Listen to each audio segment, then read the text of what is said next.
Bikin moment. Anong bikin moment? Hindi kita naintindihan eh.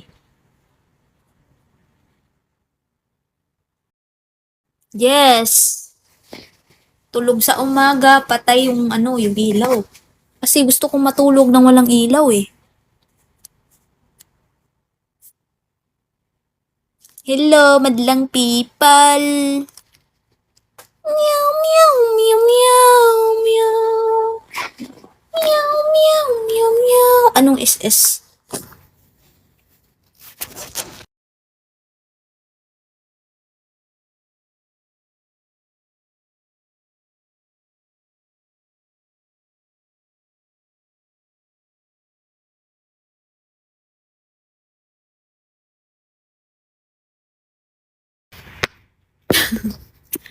Tapos guguluhin ka ng boyfriend mo pag tigang siya, tawagin ka niya.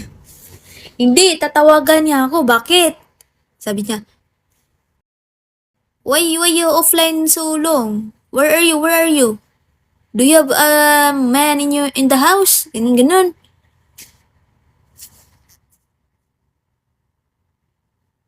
Shout out, babes. Maganda matulog pagka madilim. Masalong katay. Yes, tamang duda lang. Tapos natutulog. Di ba kagabi natulog siya? Hindi, nakatulog siya tapos hindi siya nagsabi sa akin at tutulog na siya, ganun.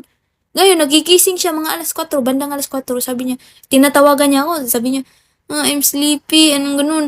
Nakatulog daw siya, ganun, kasi ganun. Kasi first time niya natulog na hindi man lang siya nagpaalam sa akin, di ba?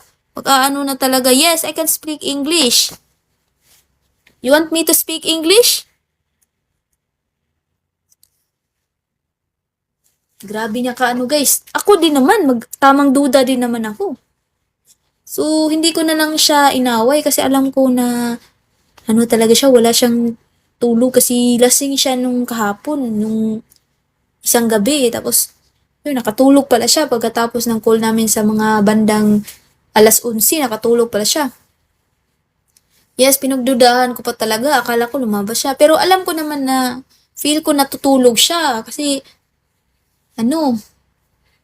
grabe yun makatulog. O ganun. Ganun yun. Grabe yun makatulog. Hindi ako makatulog kapag yes. Hindi ako makatulog kapag may maganon, humilik. Kaya ngayon, grabe yung tulog ko, maganda. Kasi walang naghihilik na tulog. Grabe yun, ganyan ako. Sting, ko tulog. Wait guys.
Yun.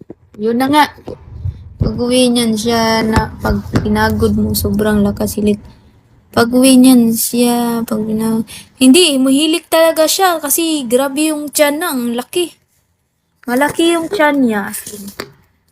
Sabi ko sa kanya, huwag ka nga kakain ng maraming Grabe yung kumain, ang lakas yung kumain eh. Taba yung niya, yung tiyan na. Parang buntis.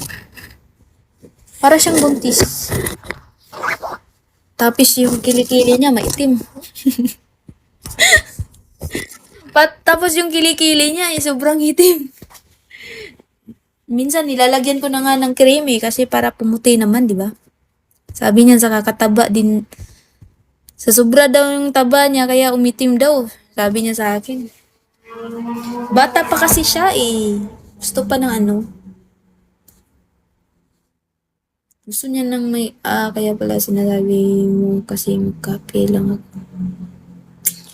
Tulog sa umaga, gising sa gabi. Ang kanyang muka ay puno ng kolorete.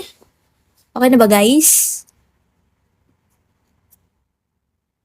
Sa lugar ng ilaw ay patay sinda. Ituloy na natin ng istorya.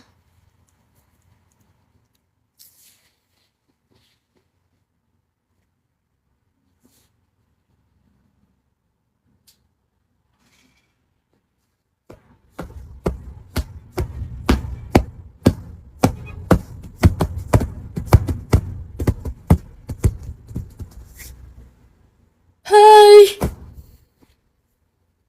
Hello madlang people. Okay na bang lahat? Ang ano na, ang init. Ang init madlang people. Follow nyo ako ba sa ano, Greedy? Ay, sa Messenger. Sa mga gustong mag-greedy, sa mga mahilig mag-greedy, i-PM nyo ako sa link. Sa mga gustong mag-follow sa Facebook, i-follow nyo ako.